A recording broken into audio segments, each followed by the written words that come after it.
तुला समजत नाही का? कधीच सांगत आहे, पटापट आवर. माझी नवीन सून आणि मुलगा येत आहे ते. सुमित्रा मनीषाला रागवून बोलत होती. मनीषा एक साधी सरळ लग्न झालेली मुलगी होती. तिच्याकडे बघून तर ती तिथली मोलकरीण असावी असं वाटत होतं. सुमित्राने रागवल्याबरोबर मनीषाने घाई गडबडीतच सगळेच कामं पटापट आवरायला सुरू केलं. तोच सुमित्राबाईंचा आजच लग्न झालेला मुलगा आणि सून दाराशी येऊन पोहोचले. सुमित्राने गृहप्रवेशाची तयारी केलीच होती. मनीषाने गृहप्रवेश पूजेसाठी मुख्य दरवाजा आणि पूजा क्षेत्राव्यतिरिक्त संपूर्ण घर सजवलं होतं. ताज्या फुलांनी त्यांचे घर प्रसन्न दिसत होते. फुलांपासूनच बनवलेले फुलांचे गोळे आणि तोरणे घराच्या विविध ठिकाणांना आकर्षण करण्यासाठी वापरले होते. मनीषाने जरी तिच्या चेहऱ्यावर दुःख दिसत होतं, पण ती तिच्याकडून होईल तितकं नवीन येणाऱ्या सुनेसाठी घर सुशोभित करत होती. मध्येच तिच्या डोळ्यात पाणीही येत होतं, पण तरी ती ते पाणी अडवण्याचा प्रयत्न करत होती. आणि सुमित्रा संपूर्ण घरात गंगाजल शिंपडत होती. गंगाजल एक शुद्ध ऊर्जा आहे, जी घरातून नकारात्मक ऊर्जा काढून टाकते असं म्हणत सुमित्रा रागातच मनीषाकडे बघत ते गंगाजल तिच्या दिशेने पण शिंपडते. मनीषा मात्र खाली मान घालून तिथून बाजूला सरकते. बाहेरून नवीन येणारी सून हे सगळं बघत होती. तोच सुमित्रा आपल्या मुलाचं व नवीन सुनेचं स्वागत करते. रागिनी तांदळाचं माप ओलांडून अंकुशसोबत घरामध्ये गृहप्रवेश करते. कुंकवाच्या पाण्यात पाय ठेवून ती हळूहळू पुढे येते. मनीषा मात्र स्वतःला तिथं खूप एकटं समजत होती. ते सगळं बघत होती. रडायलाही येत असून डोळ्यातील पाणी लपवत चेहऱ्यावर बळजबरीनं हसू आणत होती. तोच आता अंकुश आणि रागिनी सुमित्राच्या पाया पडतात. सुमित्राबाई रागिनीला आशीर्वाद देतात की पुत्रवती भव, लवकरच आमच्या घराला वंश दे, आमच्या घराचा वंश पुढे ने. रागिनीला हा आशीर्वाद ऐकून जरा वेगळं वाटतं आणि ती आपल्या नवऱ्याला बोलते, खरं तर खुश राहा, सौभाग्यवती भव या आशीर्वादाची आशा होती सासूबाईंकडून, पण त्यांनी तर घरात पाऊल टाकल्याबरोबरच वंश पुढे घेऊन जायची जिम्मेदारी मला सोपवली. तेव्हा अंकुश रागिनीला बोलतो, मग टेन्शन काय घेते, आपण करू की प्रयत्न. ओय इतक्यात नकोय हं मला हे मुलं बिलं, माझी लाईफ एन्जॉय करायची आहे मला. ती जरा डोळे मोठे करतच अंकुशला बोलते. खरं तर रागिनी ही खूप हट्टी मुलगी होती. बोलकी होती, समजदार तर ती होतीच, पण विचार करणारी पण खूपच होती. तिला खूप लवकर दुसऱ्यांचं बोलणं खटकत असे आणि ती त्याचं उत्तर तिथेच देऊन मोकळी पण होत असे. आता अंकुश आणि रागिनीसोबत सुमित्राबाई बोलत असतात. ते सगळं मनीषा ऐकते. मूल न होणे हे काय असतं हे मनीषाला चांगलंच माहिती होतं, कारण लग्नाला 4 वर्ष झाली होती तिच्या आणि तिला अजूनही मूल झालं नव्हतं. त्याच विचारात ती तिथून चालत असते की खाली ठेवली गेलेली पाण्याची बादली तिच्याकडून सांडते. आता मात्र सुमित्राबाई तिला खूपच सुनावतात आणि रागातच म्हणतात, आता आमचे सगळ्यांचे तोंड का पाहत आहेस, जा पोचा घेऊन ये आणि हे सगळं पाणी साफ कर. मनीषा घाईघाईतच जाऊन पोचा आणते आणि ते पाणी पुसून फरशी साफ करते. ती खूपच घाबरलेली दिसत होती. हे बघून रागिनी तिच्याकडे जाते आणि तिला बोलते, काय झालं, तू इतकं का घाबरत आहेस. मनीषा काही बोलणार तोच सुमित्रा बोलते, सुनबाई सोड ना, तू जाऊन तुझ्या नवऱ्यासोबत प्रेमाचा क्षण जग, हिच्या नादी लागून उपयोग नाही. अंकुश मात्र शांततेत सगळं काही बघत होता. तेव्हा लगेचच रागिनी त्याला बोलते, हे काय अंकुश, सासूबाई आपल्या समोर असं घरातील कामवाल्या बाईसोबत बोलत आहेत. तिला किती वाईट वाटत असेल बरं. जरी ती घरातील मोलकरीण असली म्हणून काय झालं, आहे तर तीही एक माणूसच ना. मला अजिबात हे आवडलं नाही. बघ ती बिचारी किती घाबरली आहे ते. अंकुश मनीषाकडे बघतच बोलतो, रागिनी सोड ना तू हे सगळं. आई आणि ती मनीषा ते बघून घेतील सगळं. आपण आपल्या लग्नावर, आपल्या पहिल्या रात्रीवर फोकस देऊ. त्याचं बोलणं ऐकून मात्र मनीषाला परत खूप रडू येतं. तिचं मन भरून येतं. तोच सुमित्रा बोलते, तुझं तोंड बंद ठेवायचं. जर कधी सुनबाईसमोर स्वतःचं तोंड उघडला ना तर बघ, घरातून बाहेर काढून देईल. म्हणत सुमित्रा तिच्या खोलीत निघून जाते आणि अंकुश पण आपल्या बायकोला घेऊन त्याच्या खोलीत जातो. रागिनी मात्र बाहेरील मनीषाबद्दलच विचार करत अंकुशला विचारपूस करत होती. आणि इकडे मनीषा त्या अडगळीच्या खोलीत जाऊन तोंडात साडीचा गोळा घालून ढसाढसा रडत होती. आपला आवाज बाहेर कुणाला जाऊ नये याचा ती प्रयत्न करत होती. तोच सुमित्राबाई आत येतात आणि तिला बोलतात, तुझं हे काय सुरू आहे? स्वतःला बिचारी दाखवणं बंद कर. तू रडणं बंद कर आधी आणि उठ जा. अंकुशला आणि माझ्या सुनेला दुधाचा ग्लास देऊ नये. पण आई, मी का जाऊ? मी नाही जाऊ शकत. मला माफ करा. ती डोळे पुसतच बोलते. तोच सुमित्रा बोलते, ते मला काही सांगू नको. उठ आणि दुधाचा ग्लास देऊ नये, नाहीतर उद्याच तुला या घराच्या बाहेर काढेल. विसरू नको, तुझे म्हातारे आई वडील आहेत. ते सोडून दुसरं कुणी नाही तुझं की जे तुला सांभाळतील. म्हणून जे सांगितलं ते काम करायचं. तुझी या घरात फक्त मोलकरणीची जागा आहे, समजलं? आता मात्र मनीषा विचार करते की माझ्या आईवडिलांना किती वाईट वाटेल जर त्यांना माझी सत्यता समजली तर. आणि जर खरंच मला बाहेर काढून दिलं तर ते हा धक्का कसा काय सहन करतील. म्हणून ती पटकनच किचनमध्ये जाऊन दुधाचा ग्लास घेऊन अंकुशच्या रूमकडे जाते. आतमध्ये हसायचा आवाज येत होता. तिनं दरवाजा वाजवला, पण ते दोघं बोलण्यात हसण्यात इतकं व्यस्त होते की त्यांना तिचा दरवाजा वाजवण्याचा आवाज देखील आला नाही. म्हणून आता तीच दरवाजा पुढे ढकलून आत जाते. आतमध्ये अंकुश रागिनीच्या अंगावरील दागिने एक एक करून काढत होता. ते बघून मनीषाने आपलं पाऊल तिथेच थांबवलं. तिला असं आतमध्ये आलेलं बघून अंकुश पण तिच्यावर चिडला. तू इथे काय करत आहेस? तुला सांगितलं आहे ना माझ्या रूममध्ये येत जाऊ नकोस असं. ते मी मनीषा घाबरत बोलण्याचा प्रयत्न करते. तोच रागिनी बोलते, अंकुश जरा शांत हो. ती बिचारी आधीच किती घाबरली आहे, तुला दिसत नाही का? तिच्या हातात दुधाचा ग्लास आहे आणि मला वाटतं सासूबाईंनीच तिला पाठवलं असेल. वंश जो पाहिजे आहे त्यांना. दुधाने तुला. ती हसते आणि बोलता बोलता थांबते. मनीषा पण ग्लास ठेवून पटकनच तिथून बाहेर जातच होती की रागिनी तिला बोलते, मनीषा काय झालं आहे? तू इतकं का घाबरतेस? काळजी करू नको. मी अंकुश आणि सासूबाईंसारखं तुझ्यावर रागवणार नाही. मनीषा तिच्याकडे बघतच आपल्या चेहऱ्यावर हास्य आणत बाहेर निघते.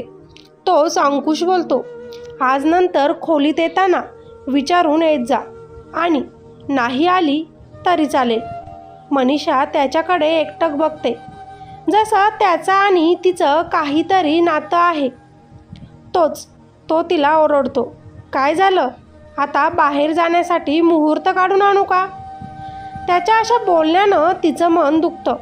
पण रागिनीकडे बघून ती शांत राहते आणि आपल्या अडगळीच्या रूममध्ये येत रडत बसते. तिला तिचे ते पहिले दिवस आठवतात ज्यात ती खूपच खुश होती. आणि आज हे काय झालं? देवा मला का आई बनवलं नाही म्हणून ती रडत असते. रात्री कधी तिचा डोळा लागतो ते तिला समजत देखील नाही. पण सकाळी जाग आली ती सुमित्राबाईने थंड पाणी तोंडावर मारल्यानं. सुमित्रा तिला बोलते, महाराणीसारखं झोपू नकोस. उठ आणि घरातील कामं उरकून घे. आता तू या घराची सून नाही, मोलकरीण आहे, विसरू नकोस. तसंच उठून ती सुमित्राबाईंना म्हणते, मला माहिती आहे तुम्ही असे बोलून माझे मन सारखे सारखे दुखवू नका. तोच सुमित्राबाई बोलते, आपले तोंड जरा हातात ठेवूनच बोलत जा रागिनीसमोर. ती जे काही विचार करून तिला उत्तरे देत जा. मला काहीही ऐकायला यायला नको. इतकं बोलतच सुमित्राबाई तिथून बाहेर जातात. इकडे मनीषा आपले आवरून किचनमध्ये जाऊन नाश्त्याची तयारी करते. रागिनी पण आपलं आवरून किचनमध्ये येते आणि आपल्या नवऱ्याला काय काय आवडतं, त्यांच्या वस्तू कुठे कुठे राहतात, त्यांचं डेलीचं रुटीन काय आहे हे सुमित्राबाईंना विचारते. तोच हातात चहाचा ट्रे घेऊन येणारी मनीषा रागिनीला बोलते, रागिनीताई, त्यांचा सकाळी 6 वाजताचा अलार्म सेट करून ठेवायचा असतो, तेव्हाच ते उठतात, व्यायाम करून स्वतःचं आवरतात. आज तर मी त्यांचं सगळं आवरलं आहे. त्यांचा टिफिन बनवून रेडी झाला आहे. त्यांचा रुमाल हा नेहमीच कपाटात डाव्या बाजूनं ठेवलेला असतो, त्याच खाली सॉक्स पण असतात. दर सोमवार आणि गुरुवार त्यांचा व्हाईट शर्ट त्यांना हवा असतो. बाकी दिवस तर कोणता पण ड्रेस घातलेलं चालतं त्यांना. रागिनी मात्र तिच्या तोंडाकडेच बघत राहिली. तिला आश्चर्य वाटलं. ही घरातील मोलकरीण असून आपल्या नवऱ्याबद्दल तिला इतकं माहिती कसं? ती आपल्या सासूकडे पण बघते. मनीषा मात्र नवऱ्याला काय काय आवडतं आणि काय आवडत नाही याची सगळी लिस्ट तोंडपाठ रागिनीला सांगत होती. तोच रागिनी तिला विचारते, मला सांग मनीषा, तुला हे सगळं कसं माहिती? तेव्हा मनीषा बोलायचं शांत राहते आणि सुमित्राबाईंकडे बघते. तेव्हा सुमित्रा म्हणते, अगं रागिनी, तिला हे सगळं मी तर शिकवलं आहे आणि तीच सगळं करायची तू येण्याआधी, म्हणून तिला सगळंच माहिती आहे, बाकी काही नाही. तू जास्त विचार करू नको याचा. तू फक्त मला लवकरात लवकर खुशखबरी दे. आता रागिनी तिच्या सासू सुमित्राबाईंना बोलते, आताशी तर लग्न झालं, मी काय मशीन नाही लगेच तुम्हाला नातू द्यायला. बोलता बोलता तिचं लक्ष मनीषाने लावलेल्या सिंदूरवर जातं आणि गळ्यातील मंगळसूत्रावर जाते आणि ती लगेचच विचारते, मनीषा, तुझं लग्न झालंय ना, मग तू इथे का राहतेस? तुझा नवरा कुठे आहे? मनीषाच्या डोळ्यात पाणी येतं आणि ती रागिनीने विचारलेल्या प्रश्नांना काहीच उत्तर देत नाही. तेव्हाच सुमित्रा बोलते, अगं रागिनी, तिचा नवरा दूर परदेशात राहतो. धोका दिलाय त्यानं तिला, म्हणून इथेच राहते तेव्हापासून ती. पण रागिनीला सारखे काहीतरी गडबड आहे असं वाटत होतं, म्हणून ती खूपच विचारपूस मनीषाला करते. पण सुमित्रा आणि अंकुशच्या धाकाने मनीषा रागिनीला उडवाउडवीचे उत्तरं देते. खरं काय आहे काहीच सांगत नाही. इकडे रागिनी विचार करतच आपल्या रूममध्ये जाते आणि सुमित्रा पण देवपूजा करत बसते. मनीषा मात्र एकटंच त्या अडगळीच्या खोलीत जात रडत बसते आणि तिथला एक ड्रॉवर उघडत एक फोटो बाहेर काढते आणि त्या फोटोकडे बघत बोलते, किती प्रेम करते मी तुमच्यावर. मी तुमच्यासाठी काही पण करेल, मोलकरीण बनून सुद्धा राहील, पण तुम्ही खुश राहा. एक वेळ होती की तुम्ही माझ्यावर किती प्रेम करायचे आणि आता माझा किती तिरस्कार करत आहात. तुमचा राग द्वेष मी सहन करेल हो, पण तुमचं टोचून बोलणं, मला ओळख न दाखवणं नाही सहन होत मला. काय करू मी? आहे तर मी पण एक स्त्रीच ना, की जिला भावना आहेत. आता जेव्हा मनीषा त्या फोटोकडे बघत रडत असते, तोच सुमित्रा तिथे येते आणि म्हणते, मला वाटलंच होतं तू इथेच असेल आणि त्याच पहिल्या आठवणी बघत असेल, पण तुझा यावर सुद्धा आता काही हक्क नाही. म्हणत सुमित्रा मनीषाच्या हातातील तो फोटो फाडून टाकते आणि अजून कुठे कुठे काय लपवून ठेवलं आहे का तू असं विचारते. आई, मी काहीच लपवलं नाही, याच आठवणी आहेत काही फक्त. तेव्हाच सुमित्रा तिच्या गळ्यातलं मंगळसूत्र काढते आणि डोक्याचा तो सिंदूर पण पुसत बोलते, हे सगळं आजपासून तू करायचं नाही. बघितलं ना रागिनी किती प्रश्न विचारत होती. उद्या विठीन तुझ्या नवऱ्याला पण इथे बोलवायला लावेल, नाव विचारेल त्याचं, मग काय करणार आपण? त्यामुळे तू आता असंच राहायचं. मनीषा मात्र त्या तुडुंब भरलेल्या डोळ्यांनी सुमित्राबाईंकडे बघत मानेनेच होकार देते. सुमित्राबाई बाहेर जाता जाता मनीषाला बोलतात, हे बघ, हे सत्य लपवणं तुझे काम आहे. जर तू तुझ्या नवऱ्यावर प्रेम करत असेल तर त्याच्या खुशीसाठी तुला हे करावंच लागेल. रागातच त्या इतकं बोलून त्या खोलीच्या बाहेर पडतात. इकडे मनीषा मात्र फाडलेला तो फोटो जोडण्याचा प्रयत्न करते, कारण तेवढा एकतर फोटो तिनं लपवून ठेवला होता, बाकी तर सुमित्राबाईंनी सगळं काही जाळून टाकले होते. आता मात्र तो फोटो कुणाचा होता हे जाणून तुम्हालाही धक्का बसेल. जेव्हा मनीषा तो फोटो जोडते तेव्हा तिचा नवरा दुसरा तिसरा कोणी नसून अंकुश असल्याचं स्पष्ट होतं. म्हणजे मनीषा त्या घरातील मोलकरीण नसून सुमित्राबाईंची सून होती, अंकुशची बायको होती. मग का तरी ती चूप बसून हे सगळं काही सहन करत होती. आता मनीषा त्या फोटोकडे बघतच बोलते, तुम्हाला आठवतं आपलं जेव्हा लग्न झालं होतं तेव्हा तुम्ही मला बोलले होते की मी तुझ्याशिवाय जगू शकत नाही. तू जर एक दिवस माझ्यासोबत बोलली नाही तर मला वाटतं माझ्यातील प्राण निघून गेले की काय. एकदा तर तुम्ही ऑफिसचे काम करत बसले होते रूममध्ये, म्हणून दरवाजा वाजवून मी रूममध्ये आले तर मला किती बोलले होते तुम्ही की तुला दरवाजा वाजवून विचारून यायची काही गरज नाही, तू तर या घराची महाराणी आहेस. आणि आता काय झालं? काल का मला इतकं रागवले? आता मी तुमच्यासाठी काहीच नाही का? असं बोलत ती मनीषा रडत होती. तेव्हा लगेचच सुमित्रा तिला आवाज देत बोलतात, तुला एकदा सांगितलेलं समजत नाही का? जा, माझ्या सुनेला काही लागतं का ते बघ. तू तर देऊ शकली नाहीस वारीस मला या घराला, पण आता तीच मला वारीस देणार. तू तर अपशकुनी आहेस. लग्नाला 4 वर्ष झाले होते तरी तुला माझ्या मुलाला बाप बनवता आलं नाही. खोट आहे तुझ्यात. जा, सांगितलेले काम कर. अंकुश पण दुरून हे सगळं बघतो ऐकतो, पण तो मनीषाकडे अजिबातही लक्ष देत नाही. त्याच्यासाठी आता ती काहीच महत्त्वाची नव्हती, कारण तो फक्त आपल्या आईनं जे सांगितलं तेच ऐकत होता. आई जे म्हणेल ते त्याच्यासाठी खरं असे, आणि त्यामुळेच इतकं प्रेम असून पण मनीषा आणि तो असे वेगळे झालेत. आणि मुलासाठी त्यानं रागिणीसोबत लग्न केलं. जेव्हा त्याची आई त्याला सांगते की मनीषा आई होत नाही, 4 वर्ष झालेत तरी अजूनही खुशखबरी दिली नाही, तर तिच्यात काहीतरी नक्कीच कमी आहे. मी तुझ्यासाठी दुसरी मुलगी शोधली आहे, तू तिच्यासोबत लग्न कर. मनीषाचा विषय आता सोडून दे.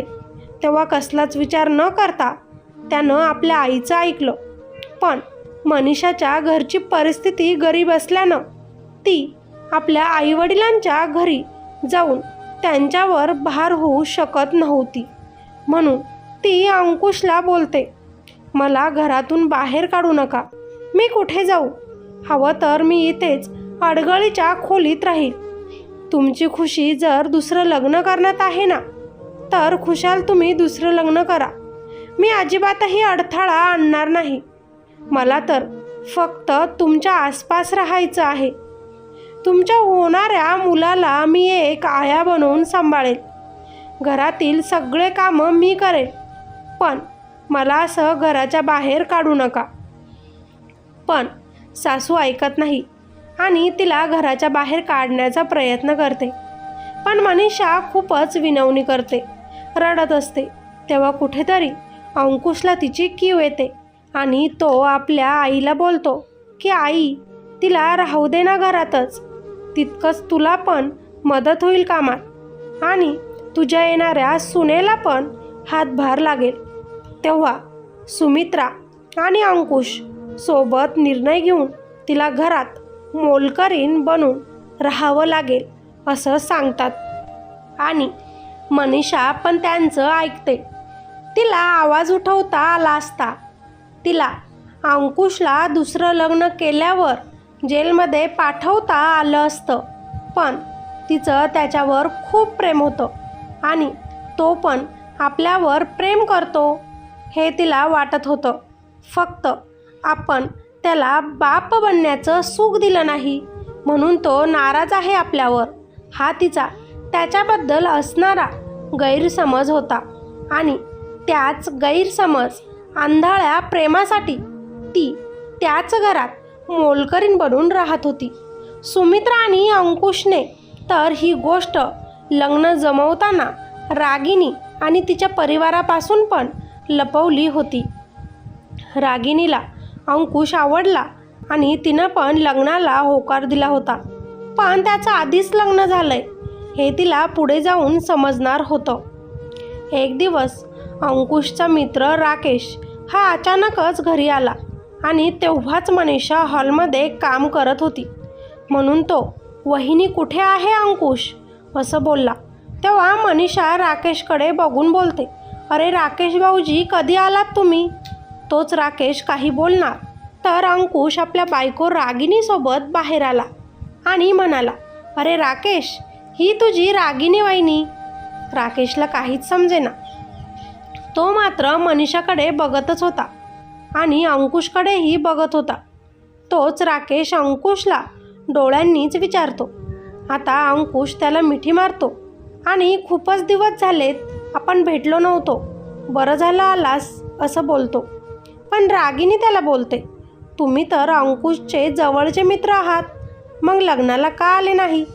तेव्हा अंकुश बोलतो की वहिनी, काम होतं महत्त्वाचं म्हणून आलो नाही. लग्नाला जमलं नाही म्हणून मित्राला भेटायला सुट्टी काढून आलो आहे. आता 1 महिना मी इथेच राहणार. तो मनीषाकडे बघतच बोलतो. आता अंकुश आणि राकेश गप्पा मारतच बाहेर जातात. इकडे रागिनी मात्र अंकुश मनीषाला का वहिनी म्हटला तोच विचार करत होती आणि म्हणूनच ती मनीषाला परत काही प्रश्न विचारते. खरं तर मनीषाकडून तिला अपेक्षित असं उत्तर मिळत नव्हतं. मनीषा पण आपल्या नवऱ्यासाठी तिच्यापासून हे सगळंच लपवत होती. आता रागिनी सासूसमोर बोलते, तो राकेश या मनीषाला वहिनी कसं काय बोलला आणि ही मनीषा इथे कधीपासून काम करते? तेव्हा तिची सासू बोलते, अगं 4 वर्ष झाले ती इथे आहे आणि राकेशला वाटलं असेल अंकुशची बायको आहे म्हणून बोलला असेल. पण रागिनी मात्र या गोष्टीवर विचार करू लागली. सुमित्राला समजलं की रागिनीच्या डोक्यात डाऊट आला आहे, संशय आला आहे, म्हणून ती आपल्या मुलाला आणि सुनेला हनीमूनला पाठवण्याचा प्लॅन करते. इकडे राकेश अंकुशला विचारतो, काय यार, तू दुसरे लग्न केले? इथं माझं तर पहिलं पण लग्न झालं नाही. आणि अंक्या, खरं सांग, तू मनीषा वहिनींना का सोडलं? किती प्रेम करतात त्या तुझ्यावर. तेव्हा अंकुश जे खरं आहे ते सगळं काही आपल्या मित्राला सांगतो. पण कानून नावाची पण काही गोष्ट असते. असं कसं दुसरं लग्न करू शकला राकेश, त्याला बोलतो. अरे जाऊ दे, तू रागिनीसमोर असं काहीही बोलू नकोस म्हणजे झालं. तिला या सगळ्या गोष्टींची काहीही एक आयडिया नाही, असं बोलून मात्र अंकुश घरात निघून जातो. पण त्याचा मित्र राकेश हा मनीषाबद्दल वाईट विचार करू लागतो. तो त्याच रात्री मनीषाकडे तिच्या खोलीत जातो आणि तिला बोलतो, वहिनी, जे झालं ते वाईट झालं. तुमचा फायदा घेतला या सगळ्यांनी. पण घाबरू नका, मी आहे ना. आपण जाऊ पोलीस स्टेशनमध्ये, केस करू अंकुशवर. मी साथ देईल तुम्हाला. तिचे सांत्वन करत तो तिच्या अंगाला हात लावतो. त्याचा तो स्पर्श वाईट होता हे तिला लगेचच समजतं. म्हणून ती त्याला आपल्यापासून दूर ढकलते आणि बोलते, मला नाही करायची केस, तुम्ही जा, मला काहीच करायचं नाही. तेव्हा राकेश बोलतो, वहिनी, आता तर मी जातोय, पण लवकरच तुम्हाला माझी गरज पडेल. पण त्याचं ते बोलणं, तो वाईट स्पर्श आठवून मनीषा खूपच घाबरते आणि रडते. पण शांत बसण्यात सगळ्यांचीच भलाई आहे असा विचार करून ती राकेशबद्दल कुणासोबतच काहीच बोलत नाही. इकडे सुमित्रा आपल्या मुलाला रागिनीला घेऊन फिरायला जा आणि खुशखबरी घेऊन ये असं बोलतात. म्हणून अंकुश रागिनीला घेऊन मनालीला जायचं ठरवतो. रागिनी खूपच खुश होते, आपली पॅकिंग करते आणि दोघं पण घरातून बाहेर निघायला लागतात. रागिनी सासूसोबत बोलत असते तोपर्यंत मनीषा पटकनच अंकुशजवळ जात त्याला बोलते, अंकुश, तुमचा मित्र माझ्यावर वाईट नजर ठेवून आहे, मला इथे एकटं सोडून जाऊ नका. तेव्हा अंकुश बोलतो की आई आहे ना इथे, आणि राहिला राकेशचा प्रश्न, तर मला नाही वाटत तो काही वाईट करेल, त्याच्यावर पूर्ण विश्वास आहे माझा. ते दोघं बोलत असताना रागिनी परत त्यांचं निरीक्षण करत असते. तिला तर काय चाललं आहे हे समजतच नव्हतं. पण फिरायला जाण्याच्या खुशीत ती सगळं विसरून अंकुशसोबत निघून जाते. असाच 1-2 दिवस जातो. राकेश मात्र मनीषाला सारखं त्रास देत होता. माझ्यासोबत राहा आपण लग्न करू असं म्हणत होता. मला मूल काही नको, आपण फक्त मजा करू असं बोलत होता.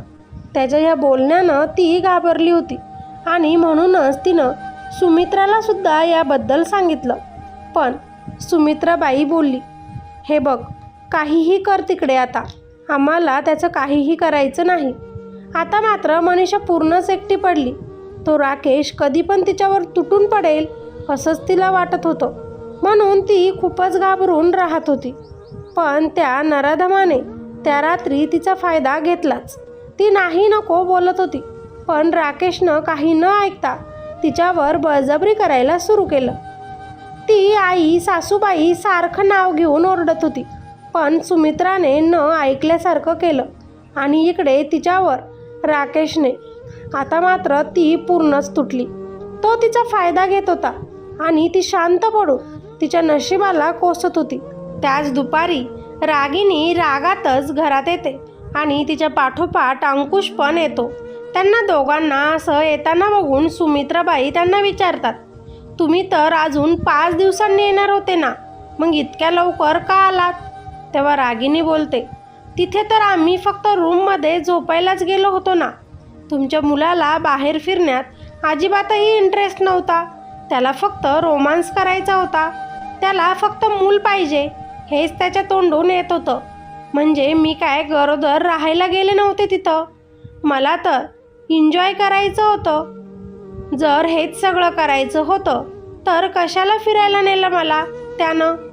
प्रत्येक मुलीची इच्छा असते लग्नानंतर बाहेर फिरायला जायची, फिरायची, परिवाराला समजून घ्यायची, त्यांनी मला समजून घ्यायची. पण इथे तर तसं अजिबातही नाही. उठलं की सुटलं, फक्त एकच वाक्य, वंश हवा, मूल हवं. हे काय आहे? मला तर काहीच पटत नाही.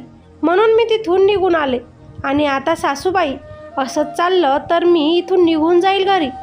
ती रागातच बोलत होती. सासूबाई शांत बसली. तिला समजलं होतं की काही मनीषा नाही शांत बसून सगळं काही ऐकायला. म्हणून सुमित्रा तिला समजवण्याचा प्रयत्न करतच होत्या की मनीषा रडत रडत अंकुशजवळ आली आणि त्याला बोलू लागली, अंकुश, बघा तुमच्या मित्राने माझ्यासोबत काय केलं. मी म्हटले होते ना की तुमच्या मित्राची माझ्यावर वाईट नजर आहे ते, पण तुम्ही त्याच्यावर विश्वास दाखवला. बघा त्यानं काय केलं ते. आपल्या हातावरील आणि तोंडावरील ओरखडे दाखवत रडत रडत मनीषा बोलत होती. पण सुमित्रा आणि अंकुश रागिनीसमोर मनीषालाच दोष देत होते. ती रडत होती, पण यांनी मात्र तिलाच नाव ठेवायला सुरू केलं. आता मात्र रागिनीनं आपला कंट्रोल सोडला आणि बोलली, अंकुश, कोणतीही मुलगी आपल्यासोबत अत्याचार झालेलं खोटं का सांगेल? तिची अवस्था बघून ती खोटं बोलत आहे असं वाटतं का तुला? आपण शांत कसं बसू शकतो? तुझ्या त्या मित्राला आत्ताच घराच्या बाहेर काढून दे. पोलिसांना फोन कर. रागिनी जोरातच बोलते. राकेशला आवाज देते. तेव्हा राकेश पण खोटं बोलतो. मी नाही, मनीषाच माझ्याकडे आली होती असं बोलतो. आता मात्र रागिनी चिडते आणि म्हणते, अंकुश, तू पोलिसांना फोन करतो की मी करू? तेव्हा अंकुश राकेशकडे बघतो. त्याला काहीच कळत नव्हतं की काय करावं. तोच राकेश बोलतो, हे बघ अंकुश, तू जर मला पोलिसांच्या स्वाधीन केलं तर तुम्ही दोघं पण पोलीस स्टेशनमध्ये जाल हे विसरू नको. तेव्हा रागिनी परत बोलते, अंकुश का जेलमध्ये जाईल? तेव्हा सुमित्रा पटकनच बाजू सावरते आणि म्हणते, राकेश, जा, तू तुझ्या रूममध्ये जा. आणि मनीषाला पण रागावून ती तिच्या खोलीत पाठवून देते. अंकुश पण रागिनीला बोलतो, जे झालं ते विसर. आपण उद्याच निर्णय घेऊ मनीषा आणि राकेशबद्दल. सुमित्राबाई आता राकेशकडे जात त्याला बोलतात, आम्ही तर तिला कधीच सोडलं आहे. आज रात्री घेऊन जा त्या मनीषाला तुझ्यासोबतच. आम्हाला नको ती बला आता आमच्या घरात. राकेश खुश होतो आणि आज रात्रीच मी तिला घेऊन जातो असं बोलतो. इकडे मात्र रागिनीला झोप येत नव्हती, म्हणून ती डायरेक्ट मनीषाच्या खोलीकडे जाते. मनीषा खोलीत बसून रडत असते. आता मी काय करू? माझ्यावर कोणीच विश्वास ठेवत नाही. अंकुशसुद्धा आता माझ्यावर विश्वास ठेवत नाही. माझ्या मनातील भावना मी आता कुणाजवळ व्यक्त करू? कोण माझ्यावर विश्वास ठेवेल? असं बोलत ती खूप रडत होती. तोच रागिनी तिला बोलते, तुझ्या मनात जे काही चालू आहे ते तू माझ्याजवळ व्यक्त कर, मी तुझ्यावर विश्वास ठेवेल. तेव्हा मनीषा रागिनीच्या गळ्यात पडून खूप रडते आणि तिला म्हणते, मी काहीच चुकीचं केलं नाही. राकेशनेच माझ्यावर बळजबरी केली आणि सगळा आरोप मात्र माझ्यावरच लावून दिला. मी खोटं बोलत नाही, मी खरंच निर्दोष आहे. तेव्हा रागिनी बोलते, अंकुश तुझं कोण आहे? मला ते अगोदर खरं खरं सांग. तेव्हा मनीषा आता शांत राहते आणि आता रागिनी तिला बोलते, तू कोणत्या माणसासाठी शांत बसत आहेस? जो तुझ्यावर आरोप लावते, जो तुला वाईट बोलतोय. जर तू असंच जगत राहिली तर त्यात काहीही एक अर्थ नाही. तेव्हा तुझ्या मनात जे चालू आहे ते मला सांग.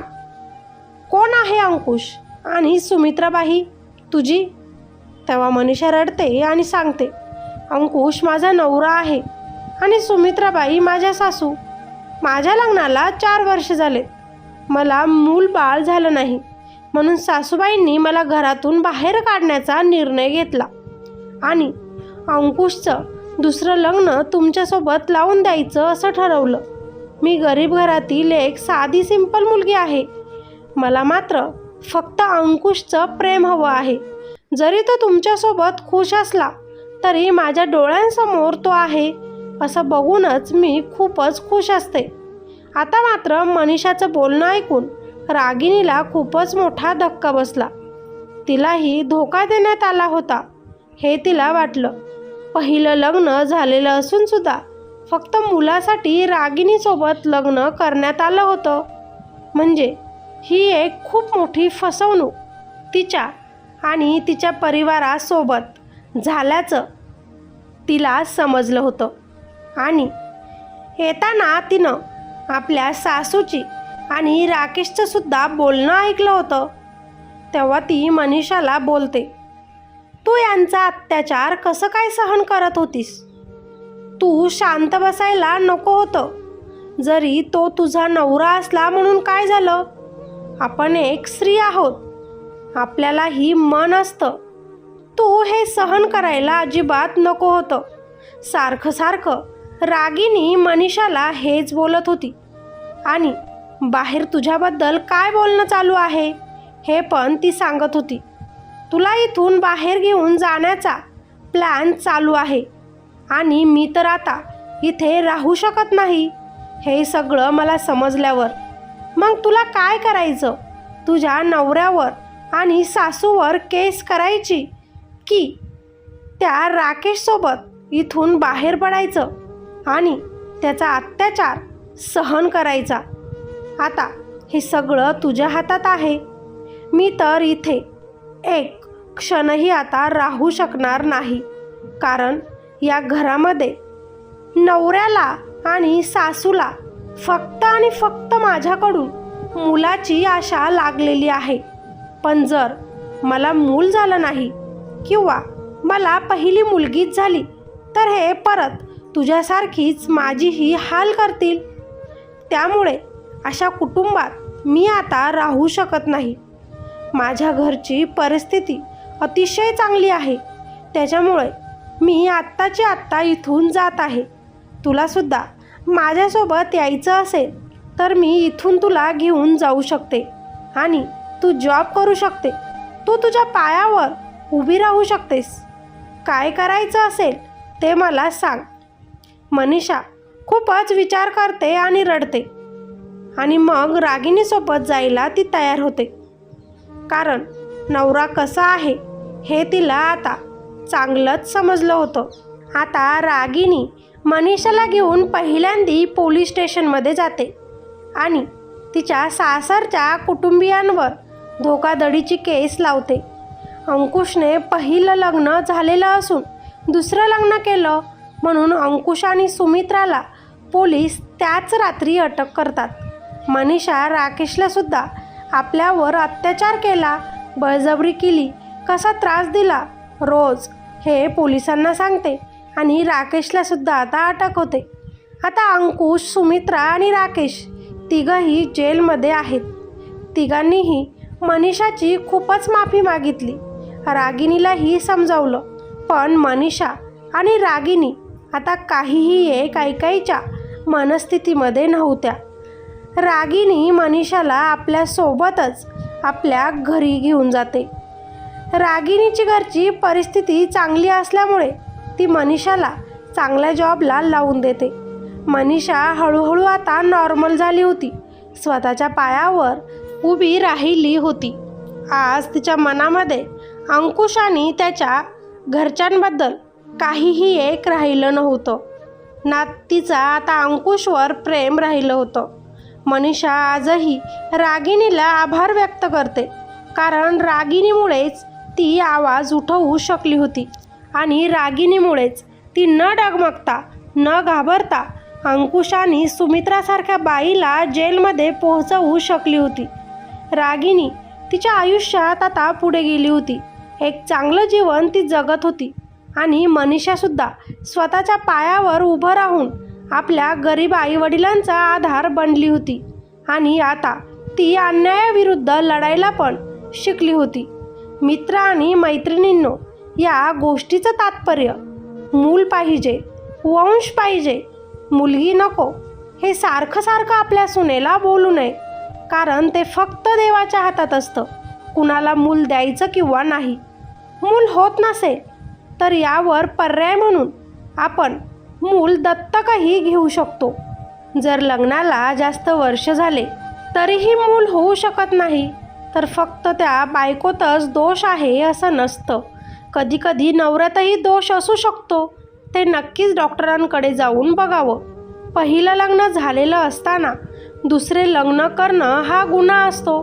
त्याच्यामुळे पहिल्या बायकोने सगळं सहन करून नवऱ्याच्या प्रेमाखातर त्याला हा गुन्हा करून देऊ नये. आंधळा विश्वास नवऱ्यावर, नवऱ्याच्या मित्रावर किंवा आपल्या सासूसासऱ्यांवर कधीच ठेवू नये. आपण एक स्त्री आहोत.